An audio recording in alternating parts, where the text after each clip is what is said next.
ಘನತೆಗೆ ಧಕ್ಕೆ ಅಂತ ಹೇಳ್ತಿದ್ದಾರೆ. ಅಥವಾ ಅದನ್ನ ಬಿಟ್ಟು ಕೇವಲ ರಾಜಕಾರಣಕ್ಕೋಸ್ಕರ ಪ್ರತಿಭಟನೆ ಅಂತ ಹೇಳ್ತಿದ್ದಾರೆ. ಆ ಒಂದು ವಿಚಾರವನ್ನು ತಾವು ಮಹಿಳೆಯ ಮೇಲೆ ಧಕ್ಕೆ ಆಗಿದೆ, ಅದ್ರ ಬಗ್ಗೆ ಮತ್ತೆ ಮಾತನಾಡೋಣ. ಅದು ಕೂಡ ಗಂಭೀರವಾಗಿರ್ತಕ್ಕಂಥ ವಿಚಾರ. FSL ರಿಪೋರ್ಟ್ ಬರಬೇಕು. ನಿನ್ನೆ ಉಪಸಭಾಪತಿಗಳು ಏನ್ ರೂಲಿಂಗ್ ಕೊಟ್ಟಿದ್ದಾರೆ? ನಿನ್ನೆ ಹೊರಟ್ಟಿಯವರು ಯಾವುದೇ ದಾಖಲೆಗಳಿಲ್ಲ ಅಂತೇಳಿ ಅವರೇ ರೂಲಿಂಗ್ ಕೊಟ್ಟಿದ್ದಾರೆ.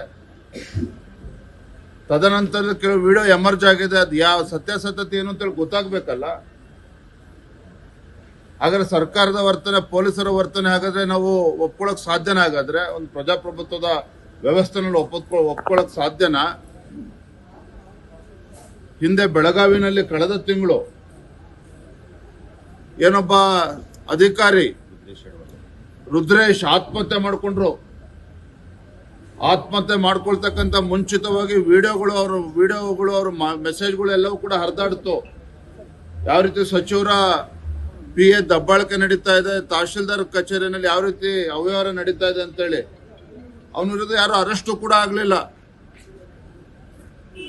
ಹಾಗಾಗಿ ನಾನು ಅದಕ್ಕೆ ಆ ಘಟನೆಗೆ ಈ ಘಟನೆಗೆ ತುಲನೆ ಮಾಡ್ತಾ ಇಲ್ಲ. ಆದ್ರೆ ಯಾವ ರೀತಿ ಪೊಲೀಸ್ ವ್ಯವಸ್ಥೆಯನ್ನ ದುರುಪಯೋಗ ಪಡಿಸ್ಕೊಳ್ತಿದೆ ರಾಜ್ಯ ಸರ್ಕಾರ.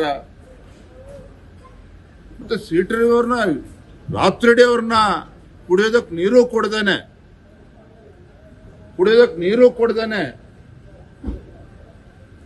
ಅವ್ರನ್ನ ಓಡಾಡ್ಸಿರ್ತಕ್ಕಂಥದ್ದು ಖಂಡಿತ ಸರಿಯಲ್ಲ. ನಾವು ಕೂಡ ಈಗ ಹೋಗ್ತೇವೆ. ಈಗ ಖಂಡಿತ ನಾವು ಇದನ್ನ ವಿರೋಧಿಸ್ತೇವೆ. ನಮ್ಮೆಲ್ಲ ಅಡ್ವೊಕೇಟ್ಸ್ಗಳು ಕೂಡ ಅಲ್ಲಿ ತಲುಪಿದ್ದಾರೆ. ಅಲ್ಲಿ ಚರ್ಚೆ ಮಾಡ್ತೇವೆ. ಈಗ ಪೊಲೀಸನವರು ಸರ್ಕಾರ ಹೇಳಿದ ರೀತಿ ನಡ್ಕೊಂತಾ ಇದ್ದಾರೆ.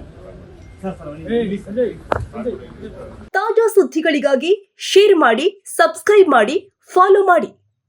AIN ನ್ಯೂಸ್ ಕನ್ನಡ, ವರದಿ ನಮ್ಮದು, ನಿರ್ಧಾರ ನಿಮ್ಮದು.